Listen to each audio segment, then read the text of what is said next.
మలాకి 3:16 ప్రకారంగా, మత్తయి సువార్త 12:36, 37, 38 వచనాల ప్రకారంగా ప్రతి మాటకు ఆయన లెక్క అడుగుతాడని బైబిల్ చెప్తుంది. ప్రతి మాటకు ఆయన లెక్క అడుగుతాడు. నీ మాట కొంపలు కూల్చేది ఉండకూడదు, జీవితాలు పాడు చేసేది ఉండకూడదు. కొంతమంది అండి వాళ్ళు మాట్లాడే మాటలకి కొన్ని ప్రాంతాల్లోనే కొట్టుకొని గందరగోళాలయ్యే పరిస్థితులు. నీ మాటే, నీ తొందరపాటు ఆలోచనే, నీ ఉద్రేకమే. జాగ్రత్త. మనుషుల్లో కళ్ళు మనం ముయ్యొచ్చామో కానీ మాయ చేయొచ్చామో కానీ చూస్తున్న దేవుడు ఆకాశం ముందు ఉన్నాడు. ఉన్నాడా లేడా? ఖచ్చితంగా తీర్పిస్తాడే ఎవడా.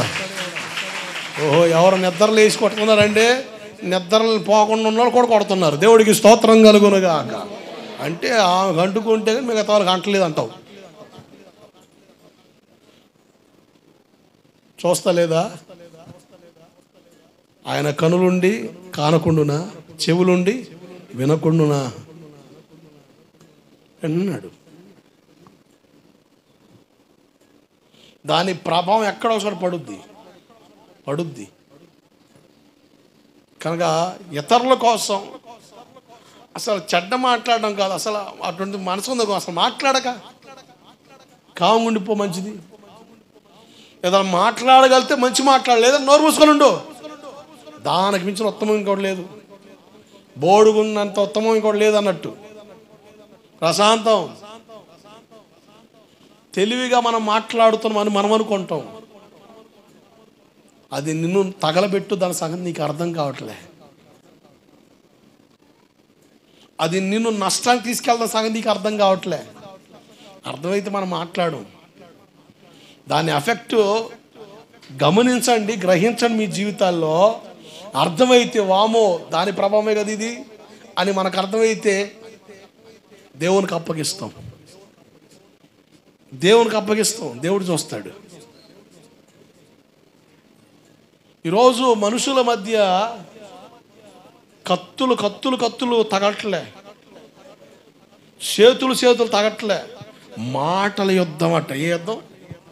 ఈ మోడర్న్ నవనాగరికతలో ఏ యుద్ధం ఇది? Action reaction. తెలుగులో మాటకు మాట.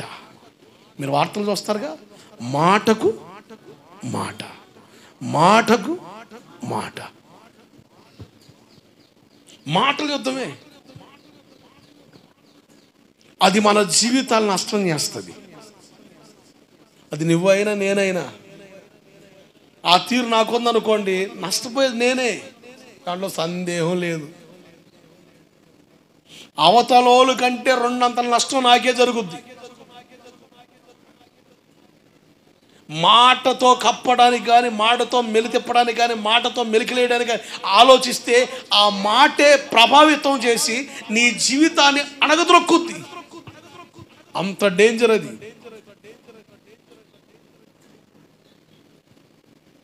కనుక నాలుగు గురించి కానీ, మన మాట గురించి కానీ బైబిల్లో చాలాసార్లు చాలా తీవ్ర స్థాయిలో మాట్లాడాడు దేవుడు. ఈ నాలుకైనా ఈ మాట అయినా ఎంత ప్రభావమో, ఎంత బలమో, దాని బలం ఎంత దాకా తీసుకెళ్ళొద్దో బైబిల్ చాలా స్పష్టంగా చెప్పింది. నష్టపోతాం. బైబిల్లో ఒక మాట ఉంది, మా నాలుకలతో మేము సాధిస్తామనుకుంటారట. ఏంది? నాలుకలతో చూడలేదు ఎప్పుడు? కీర్తనలో 2 చూపిస్తా. 12వ అధ్యాయం 4వ వచనం. మా నాలుకల చేత మేము సాధించెదము, మా పెదవులు మావి, మాకు ప్రభు ఎవడని. ఇంకెవడు ప్రభు? నీ నాలుకే, నీ పెదవులే నీకు ప్రభు. అంతేగా. నాలుకలతో సాధిస్తాం అనుకుంటే అట్టు కుదరదు సార్. నీ మాటే నీకు ఆయుధం అనుకుంటే చాలా ప్రమాదం. న్యాయబద్ధమైన మాట, దాంట్లో సందేహం లేదు, దేవుడు నీ పక్షాన ఉంటాడు. అన్యాయంతో కొన్ని మాట, దేవుడే నీకు విరోధం అవుతాడు. నా విషయమైనా నీ విషయమైనా ఇదే లెక్క, అంతకుమించి ఏమీ లేదు. కనుకనే మాట గురించి, నాలుగు గురించి దేవుడు బైబిల్లో చాలా నొక్కి ఒక్కనిచ్చి మాట్లాడాడు. జాగ్రత్త, దేవుడే చెవియొగ్గి వింటాడట. దేవుడే చెవియొగ్గి వింటాడట. ప్రతి మాటకు దేవుడు లెక్క అడుగుతాడట. కనుక ఏ సాక్ష్యం పలుకుతున్నావు? నీ తోటి సహోదరుడి గురించి అవ్వచ్చు, నీ తోటి సహోదరి గురించి అవ్వచ్చు, మీ అత్త కోసం అవ్వచ్చు, మీ మావ కోసం అవ్వచ్చు, లేక నీ తోబుట్టు కోసం అవ్వచ్చు, లేక నీ తమ్ముళ్ళ కోసం అవ్వచ్చు, నీ అన్న కోసం అవ్వచ్చు, నీ సేవకుడి గురించి, ఎవరి గురించి అయినా ఏం మాట్లాడుతున్నావు? ఏ సాక్షిస్తున్నావు నువ్వు? అది న్యాయబద్ధం కాకపోతే మాత్రం దేవుడు ఖచ్చితంగా తక్కెడి పెట్టి చూచాడా, లెక్కేశాడా,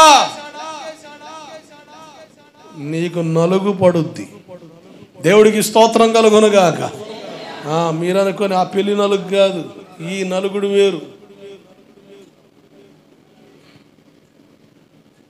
కానీ అద్భుతం అండి, గెహాజీ అక్కడి నుంచి వెళ్ళిపోయినా కూడా సేవకుడి గురించి చెడ్డ సమాచారం మాట్లాడలేదు. ఆమేన్, హల్లెలూయా.